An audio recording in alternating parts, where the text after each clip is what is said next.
मंचस्थ समाज के सभी सम्मानित नेतागण,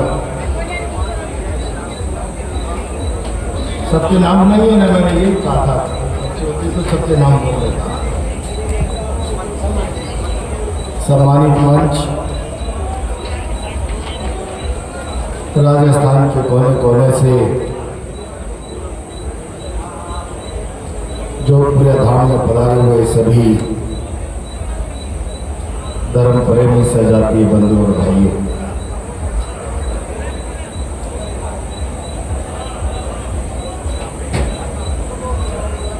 मैं बनस्थली निकलने के बाद मोटरसाइकिल से चल के आ रहा।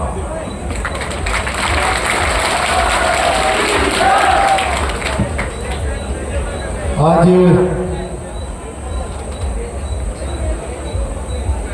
दरबार में सबकी श्रद्धा का पैमाना नाप लिया और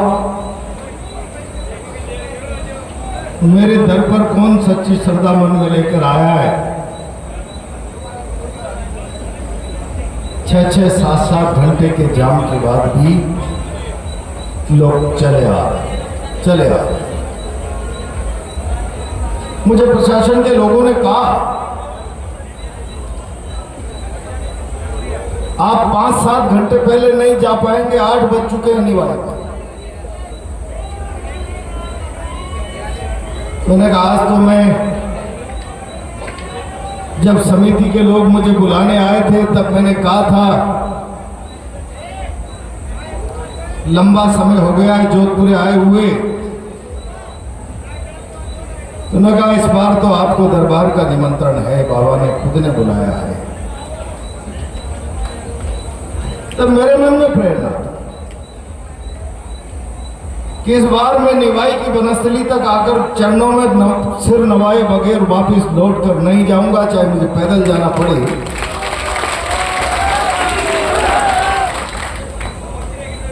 बंधुओं, मैं इस अवसर पर केवल एक बात कहना चाहता हूं। कोई कोटा से चला तो, कोई जयपुर से चला तो, कोई अतिथि अहमदाबाद से चला, और चलने से पहले सबके पास इस बात के अंदाजे थे वहां पहुंचा भी जा सकता और नहीं भी पहुंच सकता। मैं ये बात इसलिए कह रहा हूं, मेरे सामने तमाम श्रद्धालु बैठे, ये जो आप लगातार श्रद्धा का उमड़ता हुआ समुंदर देख रहे हैं, तो मन में एक कल्पना पैदा हो कि आखिर ये श्रद्धा का समुंदर यूं ही कैसे उमड़ रहा। ये हमारी 1100-1150 साल पुरानी विरासत और इतिहास की इतनी मजबूत था कि आदि अनादि काल तक, जब तक सृष्टि और समाज रहेगा, उस विरासत और इतिहास की थाती के प्रति हमारी श्रद्धा दुनिया की कोई ताकत कम नहीं कर सकती।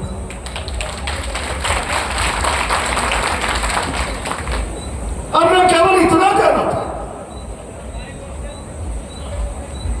कि वो हमारे कुल में जन्म लेने वाले, अवतार लेने वाले महापुरुष,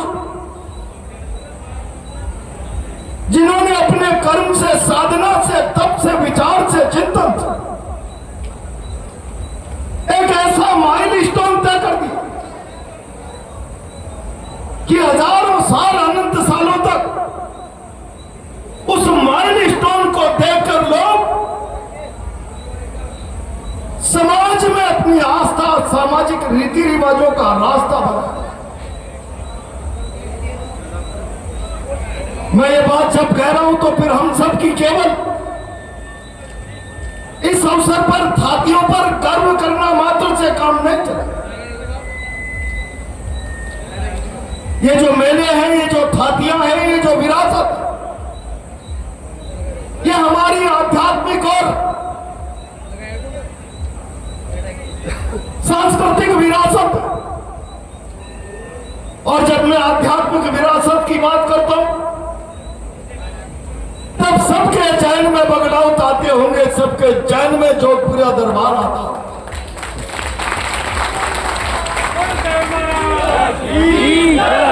और जब हम आध्यात्म की विरासत में डुबकी लगाते तो अंतरात्मा की धुलाई होती, अंतरात्मा की शुद्धिकरण होती। और जब सांस्कृतिक गौरव के साथ साक्षात्कार करते तो फिर हमारे मन की, विचार की, कर्म की शक्ति प्रबल होती। ऐसी ताकतवर विरासत के धनी मेरे सामने बैठे हुए लोग आज एक संकल्प लेकर जाना। यह केवल विरासत गुणगान करने से सुरक्षित नहीं रहेगा। यह विरासत आने वाली पीढ़ियों के लिए और ताकतवर बने, हजारों साल बाद आने वाली पीढ़ियों के लिए यह विरासत मजबूत श्रद्धा और विश्वास का मार्ग बने।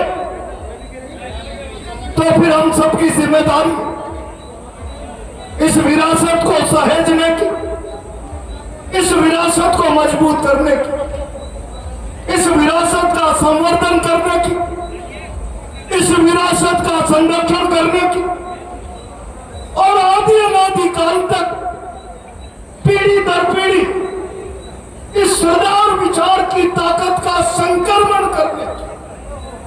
जैसे एक से अनंत में फैल जाती है विवाद, ये विचार की ताकत, ये आस्था का बिंब आदि अनादि काल तक आने वाले पीढ़ियों में संकल्प के रूप में फैला है। ये ताकत हमको जब अर्जित हो, ये ताकत जब हम लोग समझेंगे, और समझने के लिए मैं देख रहा था, मैं मोटरसाइकिल से चलकर आपके बीच में आया। आज भी इस दरबार के प्रति नतमस्तक होने वाले लोगों के चेहरे विकसित राजस्थान के समाज के चेहरों की तरह नजर आते। आज भी उनकी चेहरे परिश्रम के साथ, मेहनत और लगन के साथ चुनौती भरा जीवन जी के आत्मसम्मान के साथ जीने वाले व्यक्ति की तरह उसका चेहरा नजर आता। और इस चेहरे को सुंदर बनाने के लिए, इस आने वाली पीढ़ी को, भविष्य को सुंदर बनाने के लिए दुनिया के सारे इतिहास कहते हैं व्यक्ति सुंदर होगा तो समाज सुंदर होगा। और व्यक्ति के निर्माण का मार्ग कोई सड़कों पर नहीं बनता, व्यक्ति के निर्माण का मार्ग, उसका रास्ता किताबों में से निकलता है। और इसलिए किताबों के साथ हमारा नाता होना चाहिए, चाहे किताबें अध्ययन की हो, चाहे किताबें इतिहास की हो, चाहे किताबें सांस्कृतिक विरासत की हो। जो कुछ भी हमारे आगे बढ़ने का मार्ग बनेगा वो किताब में से बनेगा, वो सड़क में से नहीं बनेगा। हमारा जीवन सुंदर बनने का रास्ता बनेगा तो वो किताब में से बनेगा। मैं आज लंबी चौड़ी बात नहीं करूंगा, मुझे लग रहा है कि अभी 2 घंटे मोटरसाइकिल से आने में लगे, 2 घंटे और लगे। मैं केवल इतना कहना चाहता, इस पीढ़ी के ऊपर जिम्मेदारी इस इतिहास को सहेजने की, संवारने की, इसको सुंदर बनाने की, इस विरासत का संरक्षण करने की। मैं इस मौके पर राजनीति की बात नहीं करना चाहता, लेकिन मुझे तकलीफ होती इस विरासत पर छेड़छाड़ करने के प्रयास हो रहे। राजस्थान की सरकार के पोर्टल पर इस विरासत के संरक्षण, सवाई भोज के इतिहास से छेड़छाड़ की गई। ताली बजाने का सवाल नहीं, राजनीतिक दृष्टि से हम इतने लाचार और कमजोर की ताकत के साथ जिस मंशा से इस इतिहास के साथ छेड़छाड़ हो, उसके खिलाफ राजनीतिक लोगों के पास बोलने की इच्छा शक्ति है, लेकिन राजनीतिक लोगों की इच्छा शक्ति के आधार पर इस विरासत का संरक्षण हो जाएगा। यह समाज को नहीं छोड़ना। अगर सवाई भोज का इतिहास मिट गया, जिसे कागज के पन्नों में छेड़ने की कोशिश कर ली गई, तो इस दरबार का इतिहास मिट गया। और इस दरबार का इतिहास मिट जाए तो समाजों की बात नहीं करता। जिन मुल्कों के पास विरासत की गर्व करने वाली थातियां नहीं, जिन मुल्कों के पास ऐतिहासिक विरासत नहीं, जो आने वाले पीढ़ियों का मार्गदर्शन करे, वो मुल्क जिंदा तो जरूर होते, लेकिन सीना तान कर नहीं, घुटनों के बल चलने वाले मुल्क होते हैं। और इसलिए मैं आज संक्षिप्त शब्दों में कहना चाहता हूं, इस विरासत के बारे में समाज चिंतन करे, सरकारों को आगाह करे। और मैं तो इस मंच से आखिरी बात कहना चाहता हूं, भजनलाल जी, भारत के प्रधानमंत्री जी, आप 1111वीं जयंती में आसीन आए थे। आसीन माला श्री आज जहां भगवान देव नारायण ने उतार लिया था, लेकिन जितना महत्व माला श्री का है, सवाई भोज दे माली दाता फरना जोधपुर में, इन स्थानों का भी उतना ही है। आपने धार्मिक आस्था पर सारे हिंदुस्तान में अपने आप को संरक्षक घोषित कर रखा है। क्यों जोधपुरिया नजरअंदाज? मेरा हिंदुस्तान और राजस्थान के कोने कोने से आने वाला श्रद्धालु, मेरी बुजुर्ग माता और बहनें, नन्हे नन्हे मुन्ने बच्चे 8-8 घंटे से सड़कों पर जाम में फंसे, न भोजन की व्यवस्था, न पानी की, कहीं स्टॉल मिल गया, कहीं भंडारा मिल गया, चलते चलते रेंगते।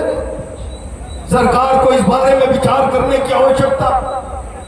अगर निवाई के दूरस्थ 28-30 किलोमीटर हिंदुस्तान की आस्था का एक केंद्र है, तो उस आस्था के केंद्र पर सरकार की नजर होनी चाहिए। उसके प्रति आस्थावान श्रद्धालुओं को कोई असुविधा नहीं, यह सरकार की जिम्मेदारी बनती।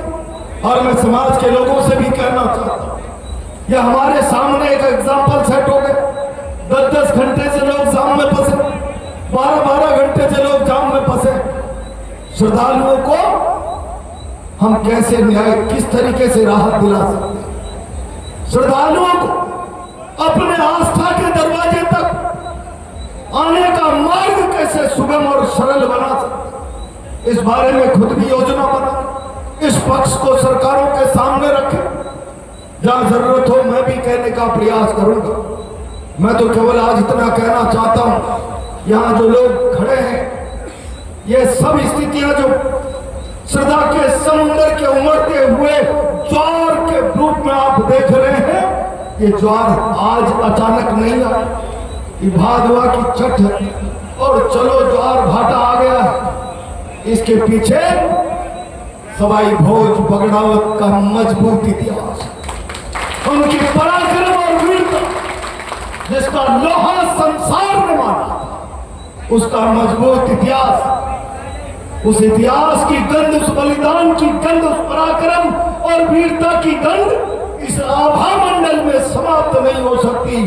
जब उनसे जुड़ा पर्व और त्योहार आता है तो वो गंध चुंबक की तरह खींच कर लाता है। वो गंध जिंदा रहनी चाहिए, उसके साथ कोई छेड़छाड़ ऐतिहासिक तथ्यों के साथ करे तो फिर ये हमारे भविष्य के साथ, हमारे आत्मसम्मान के साथ छेड़छाड़ है। इस पर भी चिंतन होते रहना चाहिए। मैं तो लंबे समय बाद दरबार में आया, आज राजनीति की बात नहीं करूंगा। भाई एसपी बरियारा बहुत जोश में बोल रहे थे, छोटा भाई है जोश आ। प्रहलाद गुंजल ने क्या देखा क्या नहीं देखा। गांव में छोटी सी बात कहते हैं, लड़ाई में लड्डू नहीं मिलते, और लड़ाई में जो लड्डू की अपेक्षा रखते हैं वो लड़ाइयां नहीं लड़ सकते। मैं आपके आत्मसम्मान की आने वाली पीढ़ी के हक अधिकार की बात के लिए उस जंग का हिस्सा बना था, और जब जंग का हिस्सा बना था तो मैं मिठाई की अपेक्षा नहीं कर सकता। परिणाम चाहे जो भी, परिणाम जो भी हुए, डटकर मुकाबला किया, आपके भरोसे पर मुकाबला किया, सरकारों को घुटने टेकने। मैं तो आप लोगों को इतना कहना चाहता हूं, अपने आप को बुलंद करो, मजबूत करो, अपनी ताकत को बढ़ाओ, संगठित रहो। हमारे हाड़ोती में कहते हैं बंदी मुट्ठी लाख की और खुल गई तो खाक की। अपनी ताकत को बढ़ाने के लिए संगठित रहो, एक रहो, मजबूत रहो। अपने आप को बनाने का रास्ता किताबों के पन्नों में से बनाओ, और कोई हमारी विरासत से छेड़छाड़ न करे, इसके लिए अपने मन को जगाओ। सजग प्रहरी की, समाज के सजग प्रहरी की भूमिका बनाओ। आज के शुभ अवसर पर इतनी ही